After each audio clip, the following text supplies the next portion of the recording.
La crisi rischia di far calare ulteriormente i tassi di occupazione già bassi e di rafforzare le disuguaglianze, soprattutto per chi ha uno scarso livello di competenze e un basso livello di formazione. Lo scrive l'OCSE, l'Organizzazione per la cooperazione e lo sviluppo economico, nella scheda sull'Italia nel report 2021 presentato in queste ore in Italia. Un'offerta efficace di istruzione, servizi pubblici di promozione dell'impiego e politiche di attivazione in materia di istruzione può contribuire a mitigare i divari tra domanda e offerta di competenze e lavoro, in particolar modo per i giovani e per i lavoratori più vulnerabili.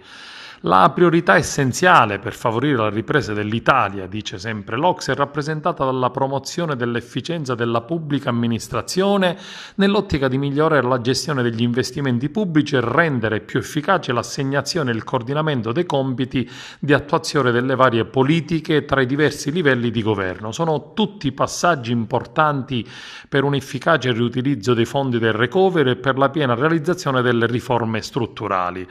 Per favorire produttività e innovazione, scrive sempre l'OCSE, suggerisce di rimuovere i vincoli per favorire l'installazione più rapida di infrastrutture per le telecomunicazioni e sensibilizzare i manager e accrescere il loro livello di competenze e favorire in questo modo la diffusione delle tecnologie, l'innovazione e un miglior utilizzo del personale.